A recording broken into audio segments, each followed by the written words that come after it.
Madam Khaleda Zia যেই কথাটা বলতেন যে বাংলাদেশের বাইরে আমার কোনো ঠিকানা নাই, আজকে এই মামলায় খালাসের মাধ্যমে এটা আবার প্রতিষ্ঠিত হলো। এই কোর্টে বেগম জুবাইদা রহমানের মামলায়ও আমরা একই কথা বলেছি। বেগম জুবাইদা রহমানের বিরুদ্ধে যেই দণ্ডাদেশ ছিল সেটা থেকে উনি নির্দোষ সাব্যস্তে খালাস হয়েছেন এবং আমরা এই আপিল শুনানি করতে গিয়ে বাংলাদেশ সুপ্রিম কোর্টের ইদানিংকালে ম্যাডাম খালেদা জিয়া চ্যারিটেবল মামলা এবং গিয়াসউদ্দিন আল মামুন সাহেবের সাথে আরেকটা আপনার মানি লন্ডারিংয়ের মামলা এবং আপনার 21শে আগস্টের গ্রেনেড হামলা মামলায় যদিও তারেক রহমান সাহেবের কোনো আপিল ছিল না, কিন্তু মাননীয় আদালতকে আমরা আমাদের supreme court, Pakistan supreme court, Indian supreme কোর্টের বিভিন্ন জাজমেন্ট দিয়ে আমরা দেখিয়েছি যে যদি মামলা এজ এ হোল দেখা যায় যে কারো বিরুদ্ধে প্রমাণ হয় নাই, সেক্ষেত্রে যারা আপিল করতে পারেননি তাদেরকেও আপনারা এইটার বেনিফিট, এই একুইটারের বেনিফিট তাকেও আপনারা দিতে পারেন।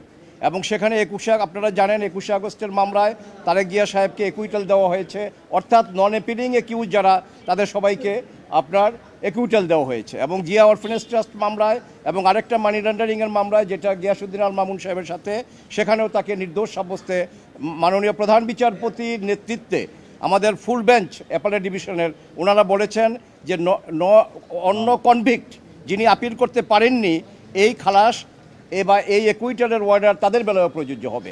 আজকে আমরা এই কোর্টে বেগম জুবাইদা রহমানের মামলায়ও আমরা একই কথা বলেছি এবং বলেছি যে মিলার্ড, আপনি যেহেতু দেখতে পাচ্ছেন কাগজপত্র, ডকুমেন্ট এবং অন্যান্য যা কিছু আছে তা থেকে এই মামলা তারেক রহমান সাহেবের বিরুদ্ধে উনি কোনো জ্ঞাত আয় বহির্ভূত কোনো সম্পদের অধিকারী নহেন এবং কোনো সম্পত্তি উনি ডিজনেস্টলি অর্থভাবে উনি কোনো অর্জন করেন নাই।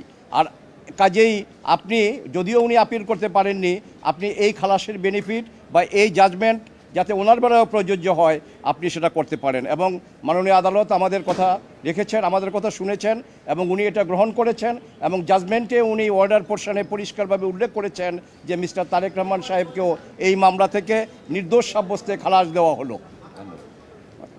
আরেকটা জিনিস যেটা হয়েছে আমি বলতে চাই সেটা হলো যে আমরা আগে এই কোর্টে আমরা একটা বলেছি এবং আগের ইন্টারভিউতেও আপনাদের কাছে এই জাতিকে আমরা একটা কথা বলেছিলাম, আমরা আইনজীবীরা এবং আমার সাথে আমার ডিফেন্স টিম অন্যান্য যারা আছেন, মিস্টার কায়সার কামার, ব্যারিস্টার বদরুজ্জোধা বাজর, মিস্টার জাকির হোসেন ভুইয়া এবং আমাদের সিনিয়র জয়নাল আবদিন সাহেবও ছিলেন। আমরা একটা কথা বলেছি যে একটি টাকাও, একটা সম্পত্তিও কিন্তু তারেক রহমান সাহেবের বা ওনার স্ত্রীর যে মামলা আপনার সামনে আছে তার টোটাল প্রপার্টির হিসাব এখানে আছে। সেখানে বাংলাদেশের বাইরে, অর্থাৎ এই 54,000 বর্গমাইলের বাংলাদেশের বাইরে তার একটা টাকা কোনো ব্যাংকে অথবা কোনো প্রপার্টি তার বিরুদ্ধে তার পাওয়া যায়নি। কাজেই ম্যাডাম খালেদা জিয়া যেই কথাটা বলতেন যে বাংলাদেশের বাইরে আমার কোনো ঠিকানা নাই, আজকে এই মামলায় খালাসের মাধ্যমে এটা আবার প্রতিষ্ঠিত হলো যে বাংলাদেশ, এই ম্যাডাম খালেদা জিয়া বা জিয়া পরিবারের বাংলাদেশের বাইরে কোনো ঠিকানা নাই।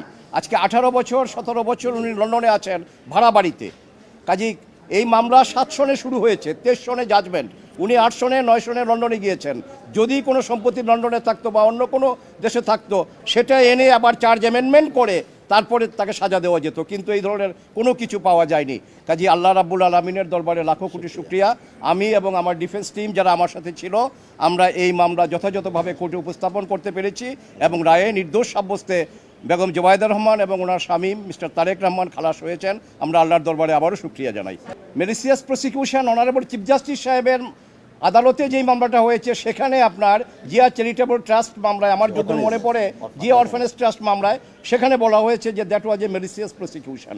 এবং আজকেও আমরা দাবি করেছি যে এই যেই মামলা আপনি শুনছেন মাননীয় আদালত, এটাও আপনার malicious prosecution has, because without any basis, কোনো ধরনের কোনো সারবত্তা না থাকা সত্ত্বেও যখন মামলা তাদের বিরুদ্ধে হয়েছে এবং সাজা দেওয়া হয়েছে, এটাও মেলিসিয়াস প্রসিকিউশন বলা যায়। আচ্ছা, আর দুদক বলেছে যে না, এটা 27(1)-এ আপনার ওনাকে বা 26(2)-তে কোনো নোটিশ দেওয়া হয়নি, এটা দুদক স্বীকার করে নিয়েছেন।